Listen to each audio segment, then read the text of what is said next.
Okay, you're in Microsoft Excel and you want to sort your worksheets by worksheet name. Now we're going to do this for worksheets that have an alphanumeric name or who have a numeric name. Now there are no buttons or commands in Excel that allow you to do this, but what you can do is create a macro that will perform the task for you. Now I've provided the macro code for you in the description of this video, but to use the code you will need to open up the Visual Basic Editor. Now one way of opening up the Visual Basic Editor is to show the Developer tab on your ribbon. Now if you can't see Developer across the top there, just right click on one of the tabs you can see and then choose Customize the ribbon. Down here on the right you'll see an option for Developer which will be currently unticked. So tick it and then click on OK. You'll then see Developer on your ribbon. So you select Developer and there's a Visual Basic button here. Now there's also a shortcut key you can use, Alt F11. Both methods will open up the Visual Basic Editor.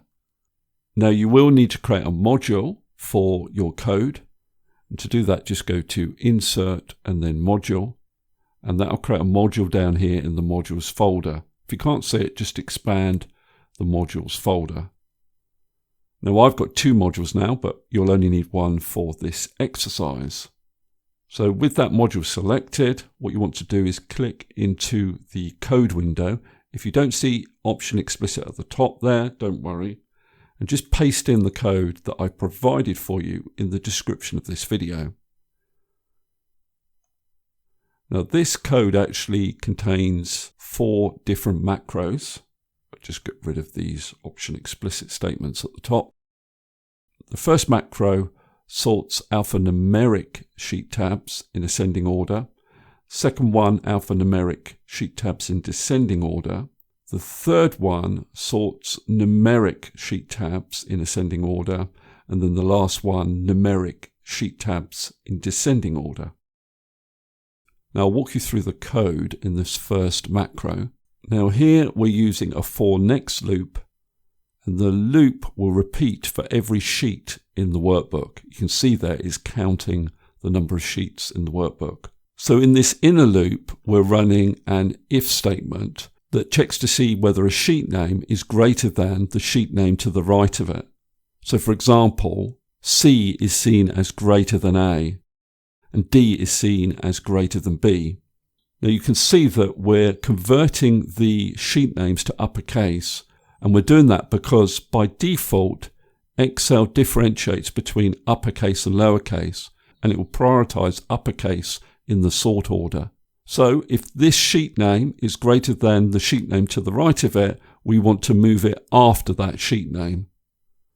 So it does that for every sheet in the workbook. Now the only difference in this version of the macro, which sorts the sheets in descending order, is instead of asking whether the first sheet is greater than the sheet to the right of it, we are instead asking whether it's less than, and that will sort the sheets in descending order.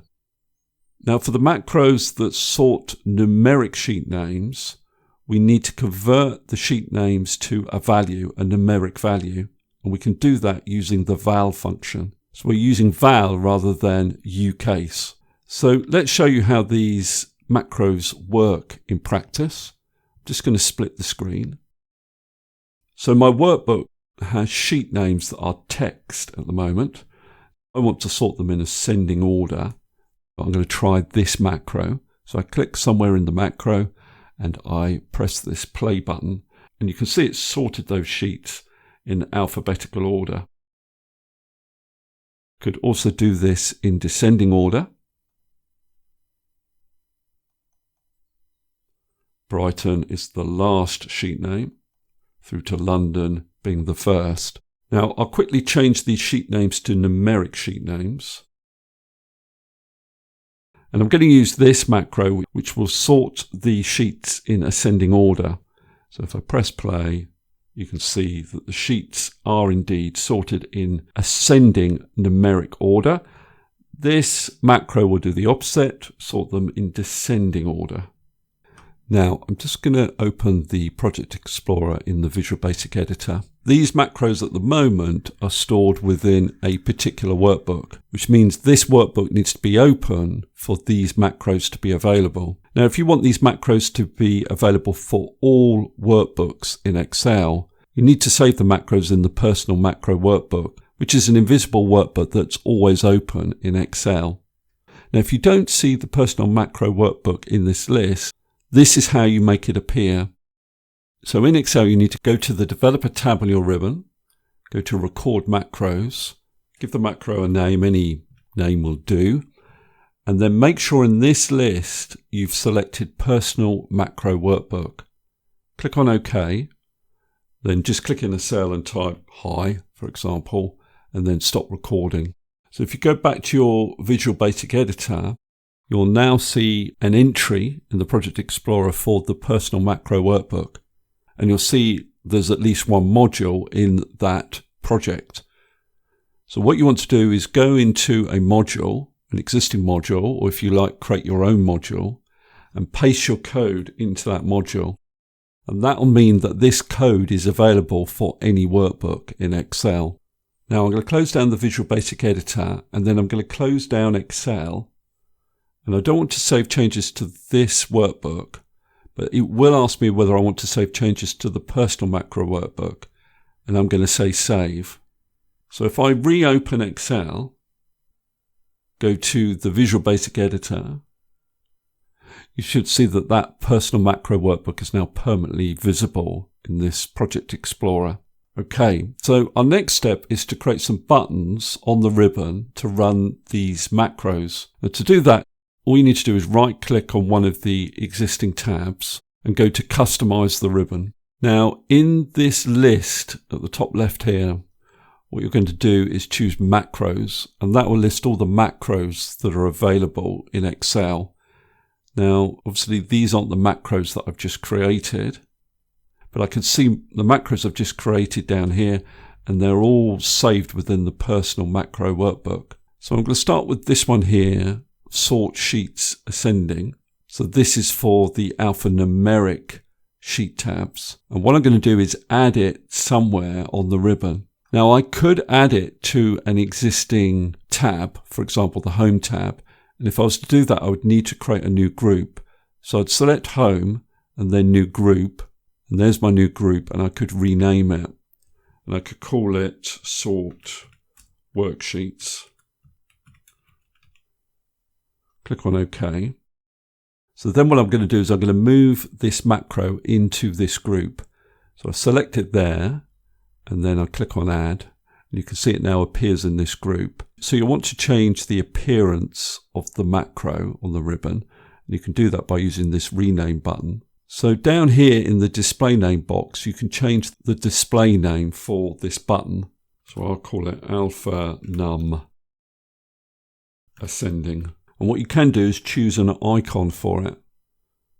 So I'll choose this button, the up arrow. Click on OK. And then you can do the same for the other macros. So I'll just do that for you. So once you're finished, just click on OK. And then if I go to the Home tab, you can see the buttons here. Now you can see that not a lot of space is being given to those buttons, so it's hard to see the descriptions.